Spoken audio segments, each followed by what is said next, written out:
بسم اللہ الرحمن الرحیم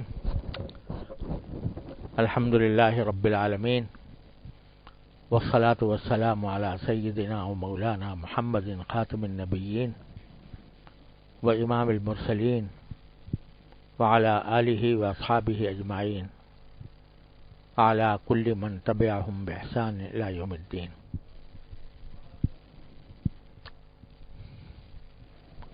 پچھلے ہفتے سورہ کہف کی ایک دعا کا تذکرہ کیا تھا۔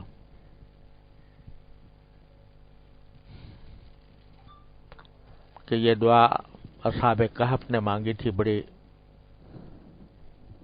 شدت اور مشکل کی حالت میں۔ صحیح تھا، اوپر آ جاؤں۔ تو اللہ تبارک و تعالیٰ نے کس طرح ان کے لیے راستہ کھولا۔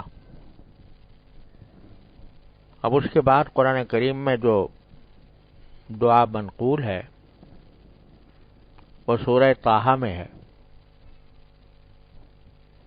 رب اشرح لی صدری ویسر لی امری واحلل عقدۃ من لسانی یفقہوا قولی۔ یہ حضرت موسیٰ علیہ السلام کی دعا ہے، اور یہ دعا حضرت موسیٰ علیہ السلام نے اس وقت مانگی جب ان کو نبی بنایا گیا۔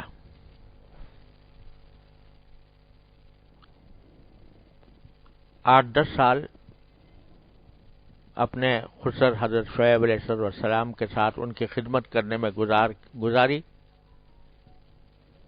اور اس کے بعد پھر واپس اپنے وطن کی طرف روانہ ہوئے تھے۔ وطن مصر تھا۔ حضرت شعیب علیہ السلام اردن میں تھے، تو حضرت شعیب علیہ السلام کے پاس سے اپنے اہلیہ کو لے کر، جو حضرت شعیب علیہ السلام کی صاحبزادی تھی، مصر کی طرف روانہ ہوئے۔ تو راستے میں حضرت صفورہ، جو حضرت موسیٰ علیہ السلام کی اہلیہ تھیں، ان کو کچھ تکلیف شروع ہوئی، جیسے ولادت کی تکلیف ہوتی ہے۔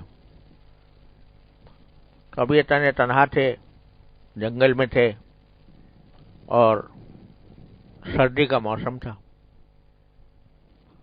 تو اس وقت اچانک ایک آگ نظر آئی، تو انہوں نے اپنی اہلیہ سے کہا کہ میں ذرا اس آگ کی طرف جاتا ہوں، اور وہاں سے کوئی،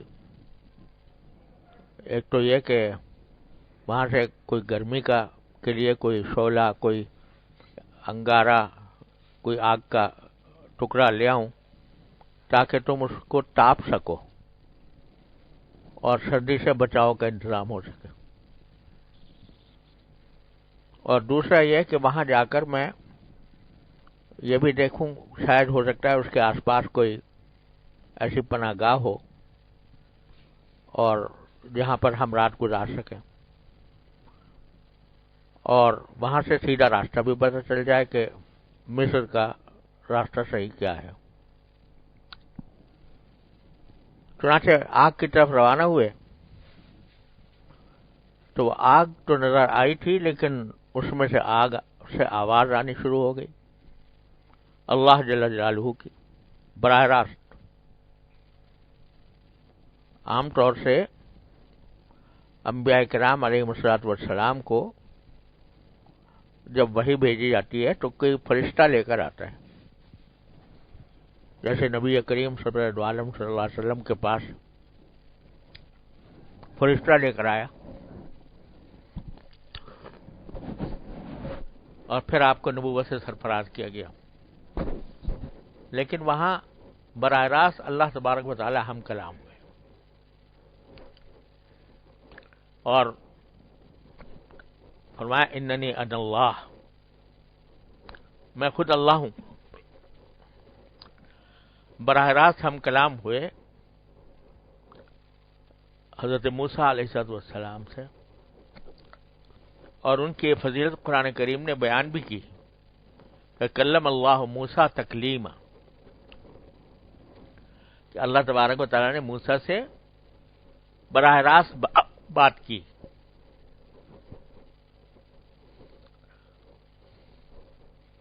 بظاہر براہ راست بات کرنے کی وجہ شاید یہ ہو،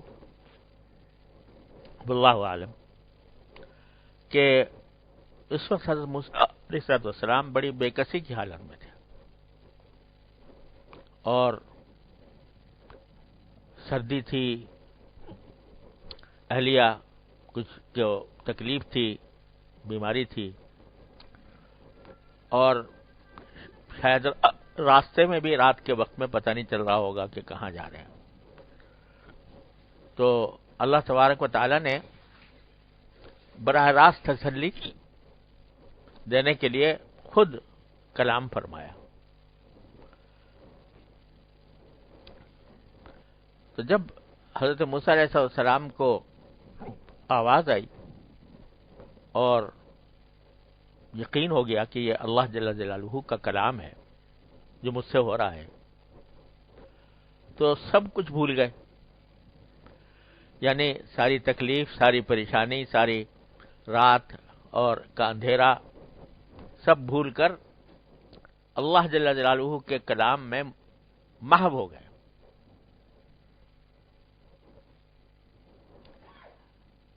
تو اللہ تعالیٰ نے اچھا خاصا لمبی بات کی اس وقت، جو قرآن کریم میں سورہ طٰہٰ میں آئی ہے،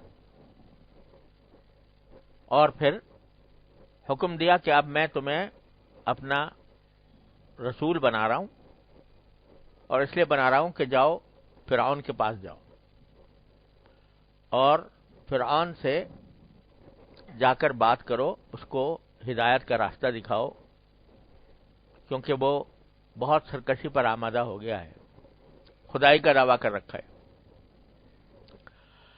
ایک طرف تو خدائی کا دعویٰ کر رکھا ہے، دوسرے بنی اسرائیل کے اوپر ظلم و ستم کی انتہا کر رکھی ہے۔ تو جاؤ اور جا کر اس کو راہ راست کی طرف دعوت دو۔ تو اس وقت حضرت موسیٰ علیہ السلام نے یہ دعا فرمائی، قال رب اشرح لي صدری ويسر لي امری واحلل عقدۃ من لسانی یفقهوا قولی واجعل لي وزیرا من اہلی ہارون اخی اشدد به ازری واشرکه في امری کی نسبحک کثیرا ونذکرک کثیرا انک کنت بنا بصیرا۔ اللہ تعالیٰ نے بھی جو کلام فرمایا تھا وہ خاصا لمبا ہے قرآن سورہ طٰہٰ کے اندر، اور جواب میں حضرت موسیٰ علیہ السلام نے سب سے پہلا آغاز جو کیا وہ دعا مانگنے سے کیا۔ سب سے پہلے کام کی ابتدا کی دعا مانگنے سے، جس سے یہ پتا چلا کہ جب بھی آدمی کو کوئی مہم درپیش ہو، کوئی مسئلہ سامنے ہو، کوئی بڑا کام کرنا ہو، تو پہلا کام اس کا یہ ہونا چاہیے کہ وہ اللہ تعالیٰ کی طرف متوجہ ہو، اللہ تعالیٰ سے مانگے، اور جو جس مہم کے لیے جا رہا ہے اس مہم میں جتنی دشواریاں پیش آ سکتی ہیں وہ سب اللہ تعالیٰ سے کہہ دے، یا اللہ فلاں جگہ جا رہا ہوں اور اس میں یہ مسئلہ پیدا ہو سکتا ہے، یہ پریشانی پیش آ سکتی ہے، یہ مسائل درپیش آ سکتے ہیں، تو آپ ہی ان مسائل کو حل کیجیے گا۔ تو پہلا سبق یہ دلوا دیا قرآن کریم کی ان آیات نے کہ جب بھی انسان کو کوئی مہم درپیش ہو، کوئی اہم فیصلہ کرنا ہو، اہم کام کرنا ہو، تو اسباب کی طرف بعد میں جائے، اللہ جل جلالہ سے رجوع پہلے کرے۔ چنانچہ موسیٰ علیہ السلام، اب دیکھو اس جنگل کی تنہائی میں ہے اور راستہ بھی بھٹک سے رہے ہیں اور تکلیف بھی ہے، اور پھر اتنی بڑی ذمہ داری سونپی جا رہی ہے کہ فرعون کے پاس جاؤ، وہ فرعون جو ان کے خون کا پیاسا تھا، کیونکہ ان سے قتل سرزد ہو گیا تھا، سب لوگوں کو معلوم ہے واقعہ، تو اس کی وجہ سے اس نے ان کے پیچھے آدمی لگائے ہوئے تھے، وہ تو اب 8-10 سال گزر گئے تھے، اس واسطے وہ شاید معاملہ بھول بھلائیاں ہو گیا ہوگا، لیکن پھر بھی اس فرعون کے سامنے جا کر اس کا سامنا کرنا اور اس جیسے سرکش کو جو خدائی کا دعوے دار ہے اس کو اللہ تعالیٰ کی طرف متوجہ کرنا، اس کو پیغام دینا، یہ کوئی معمولی بات نہیں تھی، بہت زبردست ذمہ داری آ گئی تھی۔ تو جتنی باتیں ہوتی تھیں، ہو سکتی تھی، جتنے مشکلات پیش آ سکتی تھیں، ان مشکلات کا ذکر اللہ تبارک و تعالیٰ سے کیا۔ اللہ تبارک و تعالیٰ سے اس کا ذکر کیا۔ دوسری جگہ قرآن کریم میں یہ بھی فرمایا کہ لہم علی ذنب فاخاف ان یقتلون، مجھ سے ایک غلطی سرزد ہو گئی تھی، کسی قبطی کو مار دیا تھا، تو مجھے اندیشہ ہے کہ میں جاؤں گا تو مجھے قتل کر ڈالیں گے۔ تو اللہ تعالیٰ نے اس پر تسلی دی کہ نہیں، کچھ نہیں کر سکیں گے، کچھ نہیں بگاڑ سکیں گے تمہارا، جاؤ۔ تو وہاں جو یہ دعا مانگی ہے، ذرا ایک ایک دعا، ایک ایک لفظ جملے کو ذرا غور کرنے کی ضرورت ہے۔ رب اشرح لی صدری، جس کے معنی ہے اے پروردگار، اے میرے پروردگار، میرا سینہ میرے لیے کھول دیجئے، سینہ کھول دیجئے۔ اشرح لی صدری، اس کو اردو میں سینہ کھولنا کہتے ہیں، عربی میں شرح صدر کہا جاتا ہے، اردو میں بھی استعمال ہوتا ہے کہ مجھے اس بات پر شرح صدر ہو گیا۔ اس کے دو معنی ہوتے ہیں شرح صدر کے۔ ایک معنی یہ ہوتے ہیں کہ دل میں کسی معاملے میں تردد تھا کہ یہ کام کروں یا نہ کروں، تو وہ دور ہو جائے اور شک اور تردد دور ہو کر کسی بات پر مکمل اطمینان ہو جائے، اس کو شرح صدر کہتے ہیں۔ بکثرت انسان کی زندگی میں یہ واقعات پیش آتے ہیں کہ اس کو کشمکش کا سامنا ہوتا ہے کہ یہ کام کروں یا نہ کروں۔ تو جب اللہ تبارک و تعالیٰ کی طرف سے کسی ایک راستے پر اطمینان قلب پیدا ہو جاتا ہے تو وہ شرح صدر کہلاتا ہے۔ یہ بڑی نعمت ہے۔ اب شرح صدر جب ہو جاتا ہے تو اس کے معنی یہ ہوتے ہیں کہ آدمی مکمل 100% مطمئن ہے کہ میں نے جو راستہ اختیار کیا ہے وہ ٹھیک ہے، اور اس میں کسی غلطی کا شائبہ نہیں ہے۔ یہ شرح صدر ہے۔ تو حضرت موسیٰ علیہ السلام، ظاہر بات ہے اتنی بڑی زبردست ذمہ داری عائد ہو رہی ہے، تو آدمی کے طبعی طور پر انسان کے دل میں خیال پیدا ہوتا ہے، یا اللہ اتنی بڑی ذمہ داری لوں کہ نہ لوں، یہ کام کروں یا نہ کروں۔ تو فرمایا پہلی دعا یہ کی کہ اللہ کوئی تردد میرے دماغ میں نہ رہے، کوئی شک نہ رہے، پورا شرح صدر ہو جائے اور مکمل شرح صدر کے ساتھ میں آپ کے حکم کو بجا لاؤں۔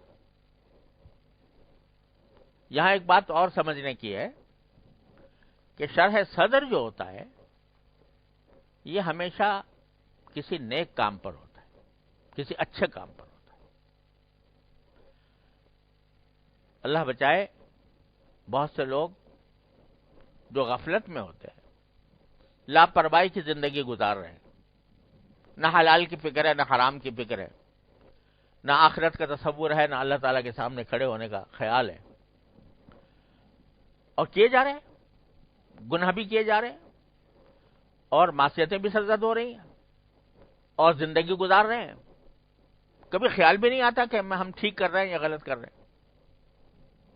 تو وہ اپنے غفلت کی وجہ سے اپنے رویے کو پر پورے مطمئن ہوتے ہیں۔ آپ نے دیکھا ہوگا نا، بہرحال ایسے بھی لوگ ہوتے ہیں، اللہ تعالی محفوظ رکھے، جو غفلت کا شکار ہوتے ہیں اور کبھی خیال نہیں آتا کہ میں کام جو کر رہا ہوں وہ مجھے جنت میں لے جائے گا یا دوزخ میں لے جائے گا، اللہ کو راضی کرے گا یا نہیں کرے گا، بس کیے جا رہے ہیں اور خوش ہے، مطمئن ہے۔ ان کو قرآن کریم نے کہا ہے رضو بالحیات الدنیا وطمئنوا بہا،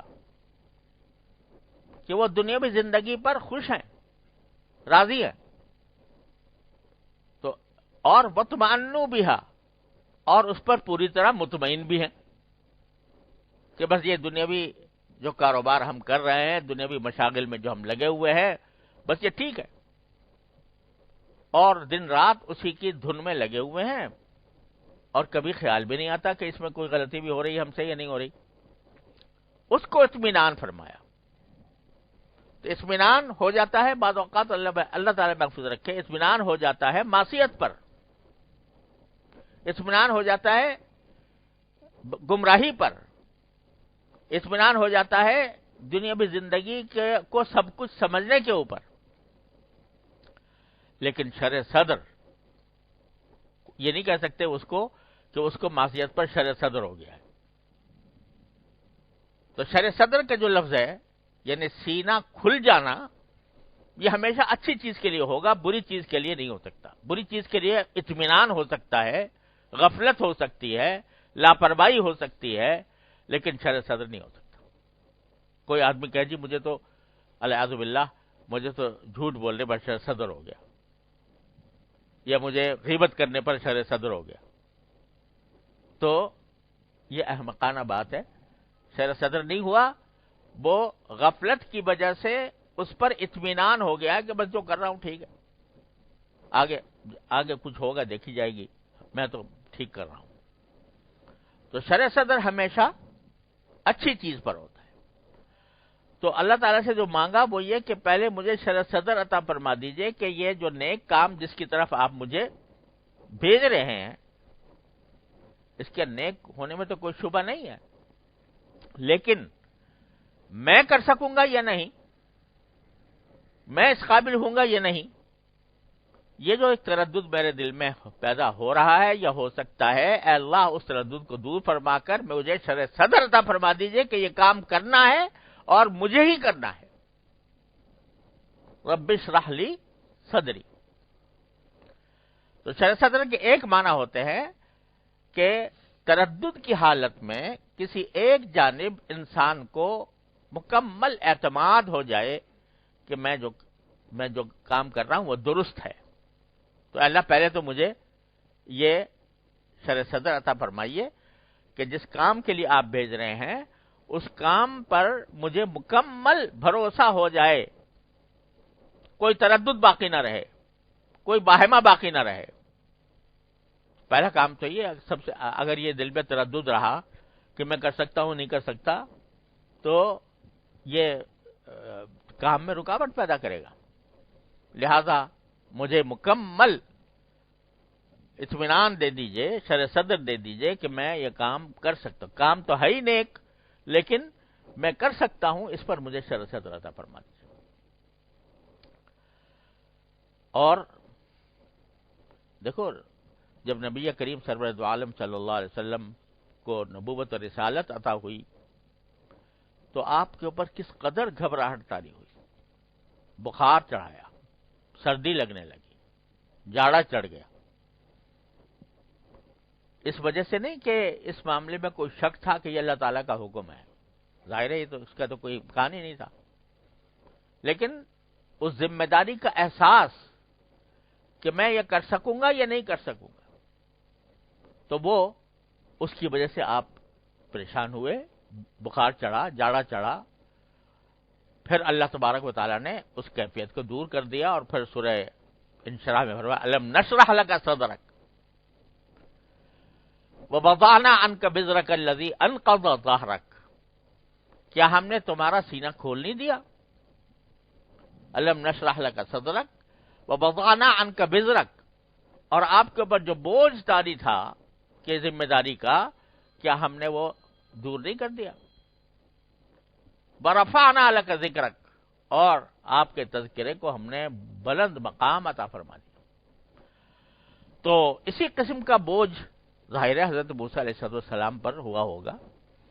تو اس وجہ سے انہوں نے سب سے پہلے یہ دعا مانگی کہ یا اللہ مجھے شرع صدر عطا فرما دیجئے کہ جو کام میں کرنے جا رہا ہوں یہ باقی درست ہے اس پر تو یقین ہے ہی، لیکن میں کر سکوں گا اس کے اوپر بھی مجھے مکمل اعتماد عطا فرما دیجیے۔ اور یہ ہوئے ایک معنی شرع صدر کے۔ دوسرے معنی شرع صدر کے یہ ہوتے ہیں کہ آدمی جب کسی سے کوئی بات کرے تو اس طرح کرے کہ وہ مؤثر ہو جائے۔ بسا اوقات آدمی کے دل میں ایک بات تو ہوتی ہے لیکن کہنے کا ڈھنگ نہیں آ رہا، کس طرح کہوں۔ تو اب ذہن میں مضمون ہے، کیا بات کہنا چاہتا ہوں وہ بھی ذہن میں موجود ہے، اس کے لیے مناسب الفاظ نہیں مل رہے، مناسب الفاظ نہیں مل رہے۔ یہ ہم جیسوں کو تو بہت پیش آتا ہے، تحریر میں بھی تقریر میں بھی، کہ کوئی بات کہنا چاہتے ہیں لیکن ایسا لگتا ہے جیسے دل بند ہو گیا، رک گیا، زبان رک گئی، یا تحریر میں قلم کے اوپر وہ مضامین صحیح طریقے سے نہیں آ رہے۔ تو وہ کیوں آتا ہے؟ اس واسطے کہ شرع صدر نہیں ہوا، یعنی دل میں ابھی تنگی ہے کہ میں کس طرح بیان کروں، کس طرح کہوں کہ دوسرے کے دل میں اتر جائے۔ تو شرع صدر کے معنی یہ ہوتے ہیں کہ آدمی کا دل کھل جائے، جو بات کہے وہ سلیقے سے کہے، موقع کے مناسب کہے، پورے مدلل انداز میں کہے، اس طرح کہے کہ دوسرے آدمی کے دل پر اثر انداز ہو۔ یہ شرع صدر۔ تو یہاں دونوں چیزوں کی ضرورت تھی، پہلے معنی کی بھی، کیا کہ مجھے اتنا شرع صدر عطا فرما دیجئے کہ میں یہ کام کروں اور خوب اعتماد کے ساتھ کروں کہ ہاں میں کر سکتا ہوں، اللہ تعالیٰ کے حکم سے، اللہ تعالیٰ کی نصرت سے میں کام کر سکتا ہوں، اس کا شرع صدر دے دیجئے۔ اور جا کر جب میں بات کروں فرعون سے، اب اتنا بڑا بادشاہ جو خدائی کا دعویدار ہے، وہ اس سے جا کے بات کروں تو آدمی کی زبان لڑکھڑا جاتی ہے بھائی۔ جب کوئی صاحب سلطنت، صاحب اقتدار، وہ ساری کچھ لے کے جاتا ہے انسان، لیکن وقت پر الفاظ ساتھ نہیں دیتے، زبان لڑکھڑا جاتی ہے۔ تو اس واسطے جب تک انسان کھل کے زبان اور دل کھل نہ جائے، اس وقت تک وہ اپنا مدعا ظاہر نہیں کر سکتا۔ وہ شاعر نے کہا کہ ہم گئے تھے عرض کرنے مدعا اور آخر مدعا ہی رہ گیا۔ مطلب یہ کہ وہ جس کے پاس مدعا لے کر گئے تھے، وہاں جا کر ایسی گھبراہٹ طاری ہوئی اور ایسا رعب دل پر قائم ہوا کہ اور ادھر ادھر کی باتیں کر کے آ گئے، مدعا ہی رہ گیا۔ تو یہ آپ دیکھو کہ اگر اپنے کسی بزرگ جس کا رعب دل میں ہو، اس کے پاس آدمی بعض اوقات جاتا ہے اور دل میں مضامین بھی ہوتے ہیں، کہنا بھی چاہتا ہے لیکن کہا نہیں جاتا۔ میں نے جو میری ایک مشہور نظم ہے، دربار میں حاضر ہے ایک بندہ آوارہ، تو اس میں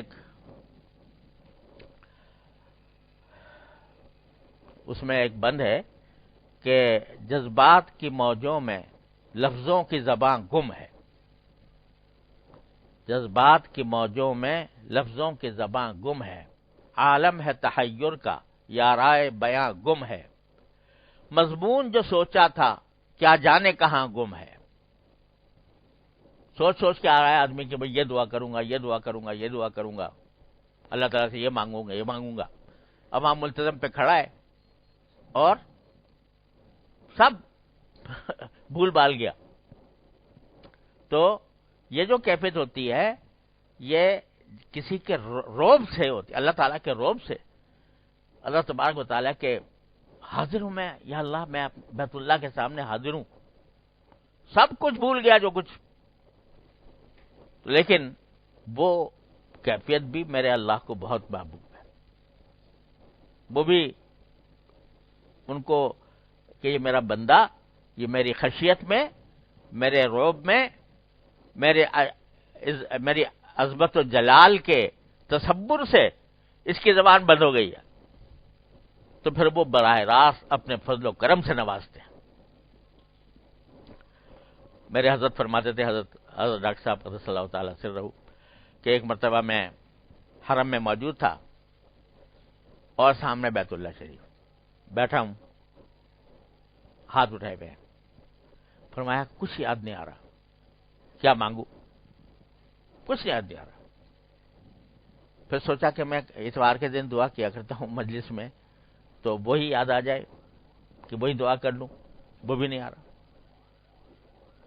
اور جو بھائی حضرت تو دعا بہت کیا کرتے تھے، دعا کا خاص ذوق تھا.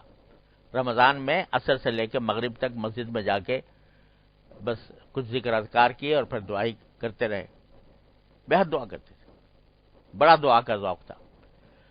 کہتے ہیں کچھ یاد نہیں آ رہا، ہاتھ پھیلائے ہوئے. تو پہلے دل میں یہ خیال آیا کہ یا اللہ میں اتنا شقی القلب ہو گیا کہ بیت اللہ کے سامنے جا کر میرے منہ سے الفاظ ہی نہیں نکل رہے. تو فرمایا دوسری طرف یہ دھیان آیا کہ بندہ خدا، ارے نادان، یہ الفاظ فرماتے ہیں، ارے نادان تو کیا مانگے گا؟ اللہ سے کیا مانگے گا؟ یہ جو تیرے ہاتھ پھیلے ہوئے ہیں اس بارگاہ کے اندر، یہ ہاتھ جو ہے ساری کائنات اس کے نیچے ہے، ساری کائنات اس کے نیچے ہے. اگر کچھ مانگتا تو متناہی ہوتا نا، جو چیز بھی مانگتا تو وہ محدود ہوتی. لیکن جب ہاتھ پھیلے ہوئے ہیں اس بارگاہ میں، تو وہ پھر اس پر ڈالیں گے وہ کچھ جو تیرے وہم و خیال میں بھی نہیں ہوگا. تو یہ کیفیت ہوتی ہے. اللہ تعالیٰ کے سامنے تو ہونی ہی چاہیے یہ کیفیت. لیکن جب کسی دنیا کے صاحب اقتدار کے سامنے آدمی جائے، دنیا کے بڑے کے سامنے جائے، تو بس اوقات زبان لڑکھڑا جاتی ہے، مضمون یاد نہیں آتا کیا کہنا تھا. تو یہ دوسری چیز سر صدر کی یہ مانگی کہ اللہ وہاں جا کر بھی میرا دل کھل جائے اور میں بات کو سلیقے سے جیسا کہنی چاہیے اس طرح کہوں، تو میرا تردد بھی دور ہو، سر صدر ہو جائے کہ مجھے جانا ہے فرعون کے پاس. اور جب جاؤں تو میری زبان کے اوپر بھی، کہ زبان کو بھی اس طرح یعنی کھول دیجئے کہ ذرا سینہ کھل جاتا ہے تو پھر زبان بھی کھل جاتی ہے. جب طبیعت میں انقباض ہوتا ہے تو پھر طبیعت کے انقباض کے وقت میں مناسب بات بھی نہیں نکلتی زبان سے، انقباض بھی نہ ہو، روب بھی طاری نہ ہو، اور میں کھل کر بلا خوف لومت لائم میں کھل کر بات کروں. رب اشرح لی صدری. دوسرا ویسر لی امری، اے اللہ میرے اس معاملے کو آسان کر دیجیے. مشکلات تو سامنے ہیں، پہلے جانا ہے، فرعون کے دربار میں داخل ہونا ہے، اس کا سامنا کرنا ہے، اس کو مطمئن کرنا ہے، اس کو دعوت دینی ہے. لیکن اس سارے کام کو اے اللہ میرے لیے آسان کر دیجیے. اس میں یہ سکھا دیا اللہ تبارک و تعالیٰ نے کہ اللہ تعالیٰ سے ہمیشہ آسانی مانگا کرو. اللہ تعالیٰ کے سامنے بہادر نہ بنا کرو. اللہ تعالیٰ کے سامنے عجز و نیاز کا تقاضا یہ ہے، بندگی کا تقاضا یہ ہے کہ اللہ تعالیٰ سے آسانی مانگو، آسانی مانگو. یہ جو بعض اوقات دل دماغ میں آ جاتا ہے کہ بھئی یہ بھی کروں اور وہ بھی کروں، اور بڑے بڑے بزرگوں کے حالات پڑھے اور اس کے نتیجے میں دل میں یہ خیال آیا کہ دیکھو یہ بزرگ تو اتنا زیادہ کیا کرتے تھے، لو میں بھی ایسا ہی اتنا زیادہ کروں. تو اور جو اپنی جو جان توان ہے اس کے اندر اتنی ہمت نہیں ہے، مگر اپنی ہمت سے زیادہ کا ارادہ کر لیا۔ نتیجہ ہے کہ تھوڑے دن کرے گا اور پھر ایسا گرے گا کہ واپس لوٹے گا بھی نہیں۔ تو اس لیے ہمیشہ آسانی کا راستہ اللہ تعالیٰ سے مانگنا چاہیے۔ حضرت عائشہ صدیقہ رضی اللہ تعالیٰ عنہ فرماتی ہے ما خیر رسول اللہ صلی اللہ علیہ وسلم بین امرین الا اختار ایسرہما، جب بھی رسول کریم صلی اللہ علیہ وسلم کے سامنے دو راستے آتے کہ یہ کر لوں یا یہ کر لوں، تو ان میں جو آسان ہوتا اس کو اختیار کرتے تھے، آسان کو اختیار کرتے تھے۔ کیوں؟ یہ بندگی کا تقاضا ہے۔ اللہ تعالیٰ کے سامنے بہادری دکھانا کوئی اچھی بات نہیں ہے، بلکہ آسانی کا راستہ اختیار کرو۔ جیسے ایک شخص بیمار ہے، اس کو اللہ تعالیٰ نے رخصت دی ہے کہ وہ جماعت میں نہ جائے، گھر میں نماز پڑھ لے، رخصت دی ہے۔ اب کوئی آدمی کہے کہ جی میں تو بہادری دکھا کے مسجد ہی میں جاؤں گا، اس حالت میں تو عزیمت پہ عمل کروں گا، عزیمت ہے یہ، یعنی بڑی افضل چیز ہے، لہذا میں اس پر عمل کروں گا۔ تو اور رخصت کو یہ سمجھتا ہے کہ یہ کوئی معمولی سی چیز ہے، ہلکی سی چیز ہے، تو یہ صحیح نہیں ہے۔ جب اللہ نے رخصت دی ہے، اس رخصت پر بھی پورے شرع صدر کے ساتھ عمل کرو۔ ان اللہ یحب ان تؤتى رخصه كما يحب ان تؤتى عزائمه، حدیث میں آتا ہے۔ اللہ تعالیٰ اپنی دی ہوئی رخصتوں پر بھی عمل کرنے کو پسند فرماتے ہیں، جیسے کہ عزیمت پر عمل کرنے کو پسند فرماتے ہیں۔ بیمار آدمی کھڑے ہو کے نہیں پڑھ رہا، بیٹھ کے پڑھ رہا ہے، مسجد نہیں جا رہا، گھر میں پڑھ رہا ہے، تو یہ نہ سمجھے کہ یہ میری عبادت بیکار ہو رہی ہے۔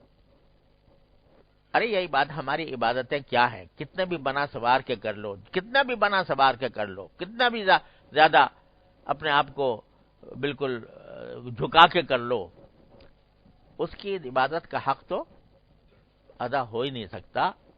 یہ جو کچھ بھی ہم کرتے ہیں نا، یہ ٹوکن ہے، یہ ایک رمزی چیز ہے۔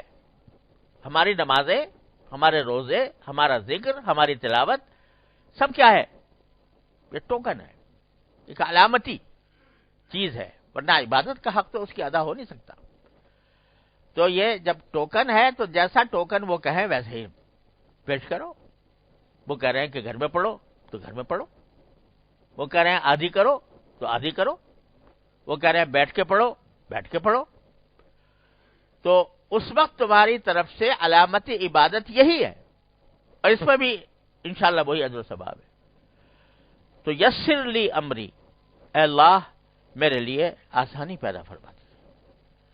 یہ آسانی کی دعا، یہ کوئی کمزوری نہیں ہے۔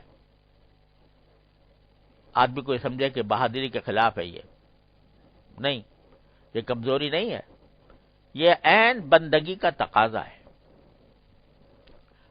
بندہ اپنے عز و نیاز ظاہر کرے، اپنے عاجزی ظاہر کرے، اسی میں بندگی ہے، اور وہی اللہ تعالیٰ کو پسند ہے۔ یسر لی امری، اے اللہ میرے لیے آسانی پیدا کر۔ اب حج کو جانا ہے، ایک صورت یہ ہے کہ آدمی سوچے کہ بھائی میں تو پیدل جاؤں گا، پیدل جاؤں گا، ہے تو بڑا زبردست کام، اگر کوئی پیدل جائے اور باقی اس کے اندر ہمت طاقت ہو، بڑی اچھی بات ہے۔ لیکن آدمی جو ہے یہ بھی تو دیکھے کہ میں کیا ہوں، اور اتنے بڑی عظیمت اور اتنے بڑے جلیل القدر کام کا تحمل بھی کر سکوں گا یا نہیں کر سکوں گا۔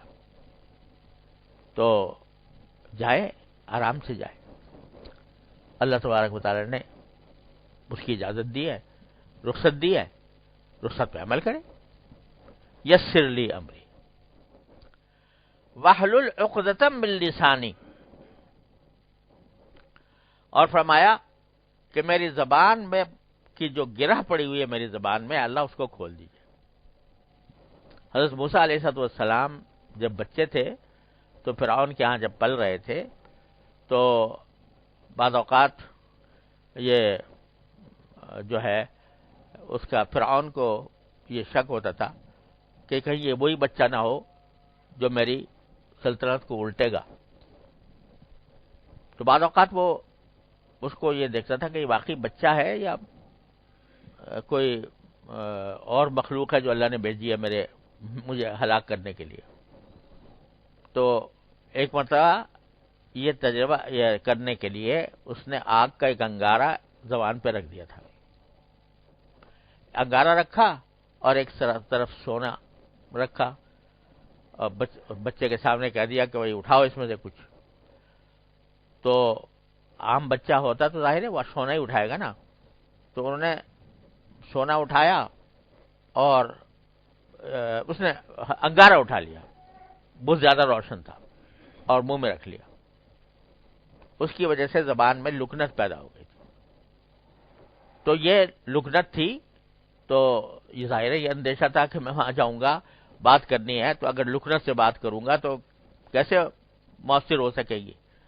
اس لیے دعا مانگی کہ واحلل عقدۃ من لسانی، میرے زبان سے گرہ کھول دیجئے جو گرہ پڑ گئی ہے.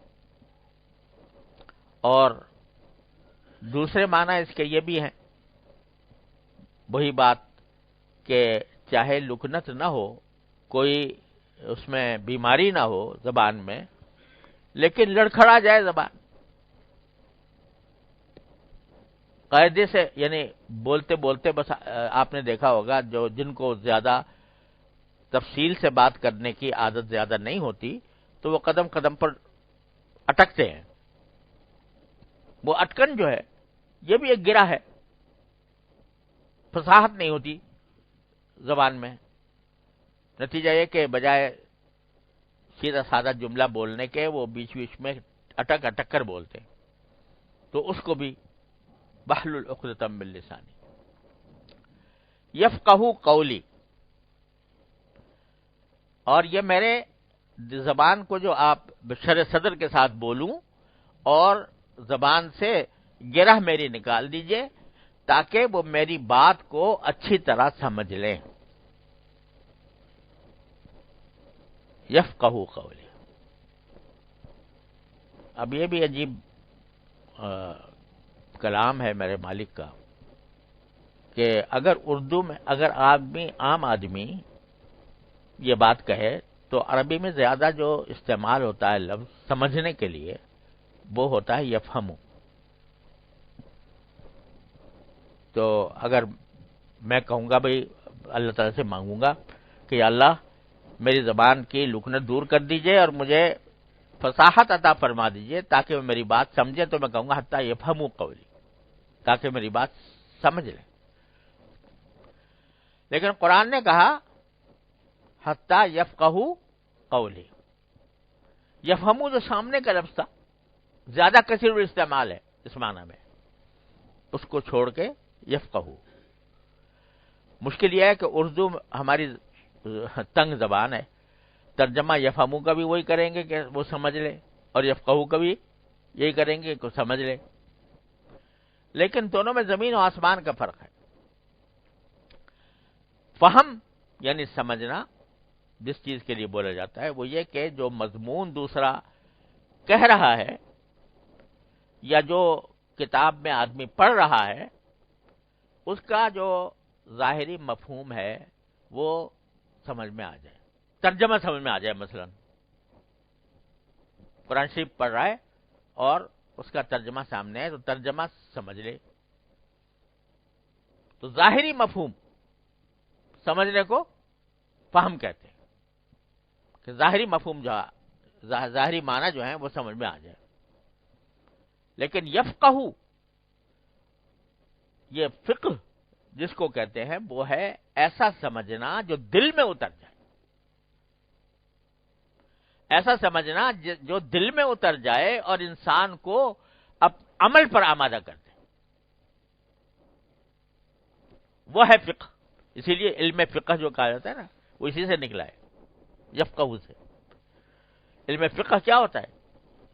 لفظی معنی اس کے ہے کہ سمجھ میں آ جائے اور دل میں اتر جائے بات.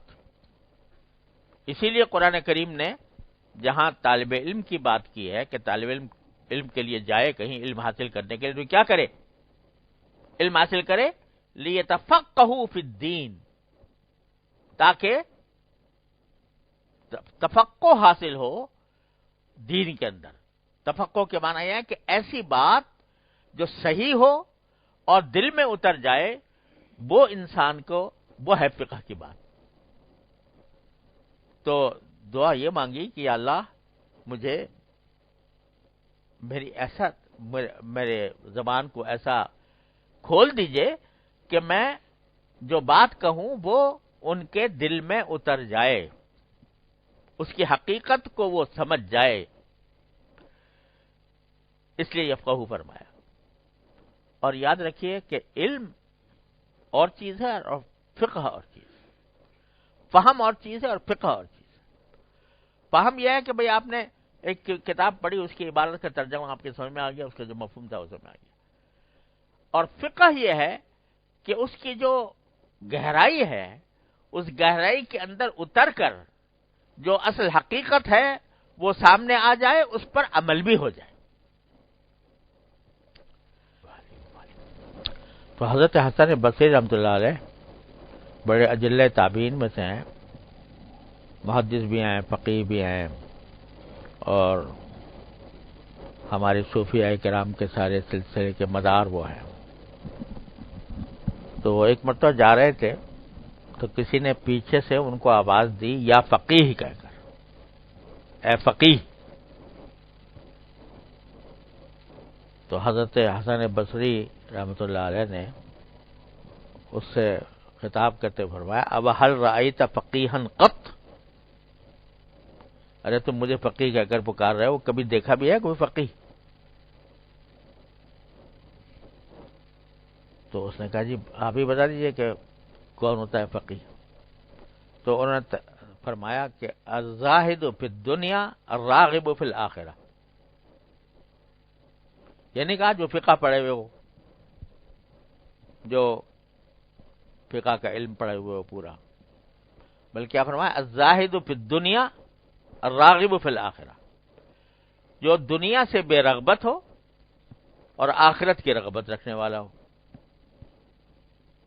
دنیا سے بے رغبت ہو کیا معنی؟ کہ اس کے دل و دماغ پر ہر وقت دنیا ہی کی لذتیں اور راحتیں نہ چھائی ہوئی ہوں کہ اتنا پیسے مل جائیں گے، پھر میں یہ کروں گا، پھر یہ کروں گا. شیخ چلی کی کسی کیسا منصوبہ بنائے ہوئے ہے. زاہد فی الآخرہ، چاہے دنیا ہو اس کے پاس لیکن دنیا کا وہ غلام نہ ہو، دنیا کی محبت اس کے دل میں سمائی ہوئی نہ ہو. وہ دنیا اس کے لیے آئے، وہ دنیا کے لیے نہ ہو. تو الزاہد فی الدنیا الراغب فی الآخرہ، اور اس کی رغبتیں جو ہیں زیادہ تر آخرت سے متعلق ہوں کہ آخرت میں مل جائے مجھے، آخرت میں اللہ تبارک و تعالی راضی ہو جائے، آخرت میں میرا انجام درست ہو جائے، مجھے جنت اللہ تعالیٰ عطا فرما دے، اپنی رضا کامل عطا فرما دے. وہ ہے فقیہ، یعنی سمجھدار، لفظی ترجمہ کرو سمجھدار. تو یہ فقہ جو اگر آدمی نے فرض کرو کہ سب کچھ پڑھ لیا، عربی پڑھ لی، نحو صرف پڑھ لی، تفسیر پڑھ لی، حدیث پڑھ لی، فقہ پڑھ لیا، سارے علوم پڑھ لیے، لیکن دل میں دنیا کی محبت بسی ہوئی ہے، دنیا کی محبت بسی ہوئی ہے کہ ہر وقت دل و دماغ جو ہے وہ اسی چکر میں لگا رہتا ہے کہ کس طرح میں اپنی دولت میں اضافہ کروں، کس طرح مجھے زیادہ راحت ملے، کس طرح مجھے زیادہ لذت ملے. تو یہ کیا علم ہوا؟ وہ اور کچھ ہو تو ہو لیکن فقیہ نہیں ہے وہ.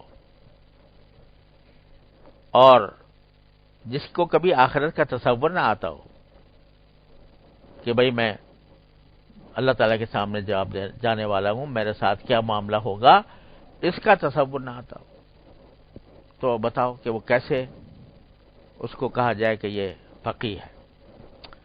تو فقہ فی الدین، دین کی سمجھ، اب مشکل یہ ہے کہ سمجھی کا لفظ فہم کے لیے بھی ہے، سمجھی کا لفظ فقہ کے لیے بھی ہے، اس لیے ہم اس کی گہرائی کی طرف متوجہ نہیں ہو پاتے. لیکن اس میں جو گہرائی ہے وہ ہے کہ دین کے مزاج کو سمجھ کر اور اپنے طرز عمل میں، اپنی سوچ میں اس کو بسا لے انسان، یہ ہے فقہ. یفقہوا قولی کا مطلب یہ ہے. اللہ تعالی ہمیں یہ سمجھ عطا فرمائے. اگر فرض کرو کسی نے کچھ بھی نہیں پڑھا، بس جو فرائض ہیں، واجبات ہیں، سنتیں ہیں، ان کا جو ضروری علم ہے وہ حاصل کر لیا. ہر ایک آدمی کا کوئی عالم پورا بننا کوئی ضروری نہیں ہوا کرتا. ہر مسلمان کے ذمہ فرض نہیں ہے کہ وہ ضرور عالم بنے، لیکن جو فرض عین ہے، جن چیزوں کو جاننا، نماز پڑھنے کا طریقہ، روزہ رکھنے وغیرہ، یہ سارے کون سی حرام ہے، جھوٹ بولنا حرام ہے، غیبت حرام ہے وغیرہ وغیرہ، یہ ساری چیزیں جو بنیادی ہیں وہ اس کو آتی ہیں، اور ہر وقت اللہ سے ڈرتا ہے. اللہ تبارک و تعالیٰ کا تصور اس کے ذہن میں جمع ہوا ہے، آخرت کا تصور جمع ہوا ہے کہ مجھے اللہ تعالیٰ کے سامنے پیش ہونا ہے، جواب دینا ہے. وہ بہت بڑا فقیہ ہے وہ. اور ایک آدمی ہے سبھی کچھ فقہ کی کتابیں پڑھے ہوئے ہیں، رٹے ہوئے ہیں، اس نے پڑھایا ہے، کتابیں لکھی ہیں، تصنیفات کی ہیں، اللہ بچائے سب کچھ کیا ہے، لیکن آخرت کا تصور نہیں آتا. وہ بھی دماغ لگا ہوا ہے اس طرف کہ میں نے جو کچھ لکھا ہے اس کے بدلے میں مجھے پیسے مل جائیں، جو کچھ پڑھا رہا ہوں اس کے اوپر میری تنخواہ بڑھ جائے، میرے کہیں جہاں زیادہ پیسے ملے وہاں چلا جاؤں. دل و دماغ اس میں گھرے ہوئے ہیں. تو چاہے کتنا بڑا عالم ہو، فقیہ نہیں ہے وہ، دین کی سمجھ رکھنے والا نہیں ہے وہ. بس اللہ تعالیٰ اپنے رحمت سے، اپنے فضل و کرم سے ہمیں دین کی یہ سمجھ عطا فرما دے. یہ دعا بہت مانگنی چاہیے کہ اللہ دین کی سمجھ عطا فرما، اس پر عمل کی توفیق عطا فرما، اس پر استقامت عطا فرما. یہ دعا بہت کرنی چاہیے. اور یہ جو پڑھی جا رہی ہیں دعائیں قرآن کریم نے جو جگہ جگہ ذکر کی ہیں، وہ محض ایک قصہ کہانی کے طور پر نہیں ہے. جیسے جیسے موقع پر جیسی جیسی دعائیں مانگی گئی ہیں، انبیاء کرام نے مانگی ہیں، اللہ کے نیک بندوں نے مانگی ہیں، تو ایسے ایسے مواقع پر ان کو یاد کرنا چاہیے، مانگنا چاہیے اللہ تبارک و تعالیٰ سے. اور یہ دعا ایسی چیز ہے، یقین رکھیے کہ اس سے بڑا کوئی ذریعہ اللہ تعالیٰ کے قرب کا کوئی اور نہیں ہے جتنی دعا ہے. آدمی منگتا بن جائے، بس ہر وقت کچھ نہ کچھ مانگ رہا ہو اپنے اللہ سے، تو بس سمجھو کہ کامیابی حاصل ہو گئی اللہ نے چاہا. تو صلی اللہ تعالیٰ علی خیر خلقہ.